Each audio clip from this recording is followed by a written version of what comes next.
This Good Morning Northwest Morning Sprint is brought to you by Bill's Heating and Air Conditioning.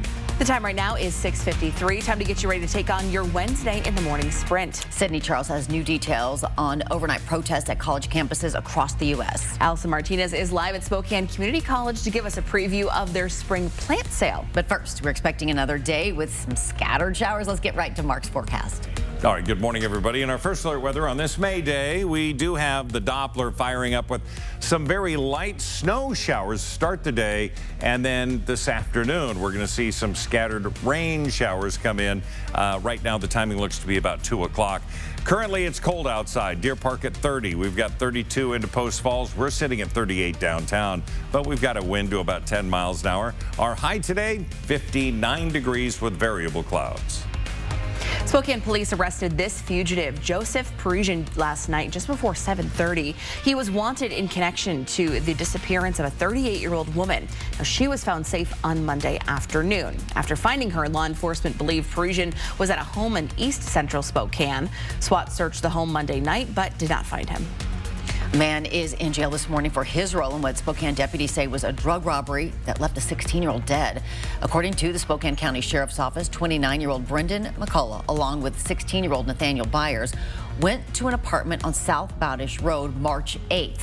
A fight broke out inside the apartment. Detectives say there was a shootout between Byers and another man inside. Byers and McCullough ran from the apartment, but investigators say Byers died shortly after from a gunshot wound.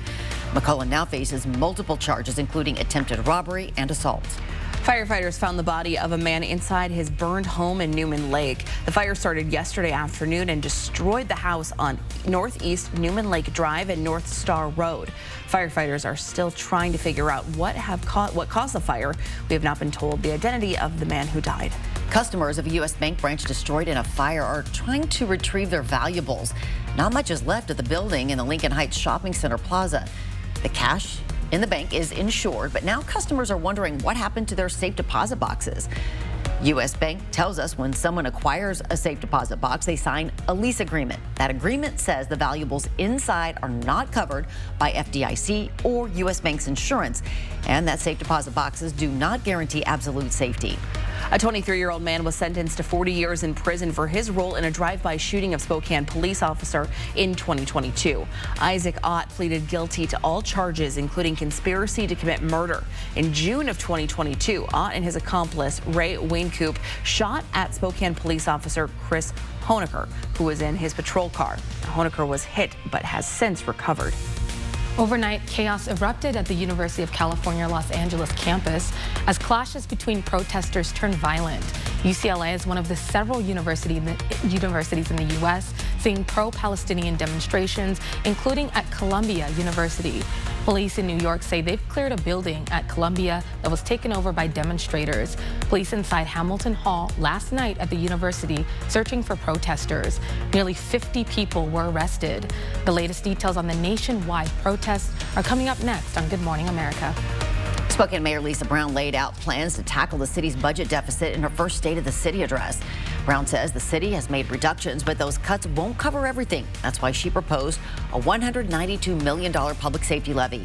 She also addressed Spokane's homeless crisis. To save money, Brown hopes to move away from large shelters like the Trent Resource and Assistance Center. She says the city has already reduced its monthly cost there by 40%. On Monday night, the Spokane City Council passed an ordinance requiring landlords to give at least a 4-month notice if they plan to raise the rent. The ordinance will go into effect on June 1st.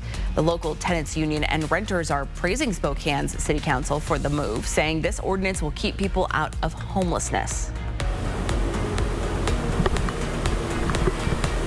If you are just waiting to start gardening, I have good news for you. The Spokane Community College plant sale is happening this weekend. As you can see, there are rows and rows and rows of gorgeous plants of all kinds, priced anywhere from $2 to $35. That sale is happening this Saturday from 9 a.m. to 4 p.m. at Spokane Community College. A new project to rehab the Post Falls North Channel Dam will close parts of the park and its parking lot beginning today. It'll stay closed for the next 3 years. Avista will rehab the dam's concrete structure, replace its steel spillway gates, and upgrade the electrical and control systems. Parts of the park will still be open. Visitors should use the parking lot labeled there. It's just down the street. Weather's next.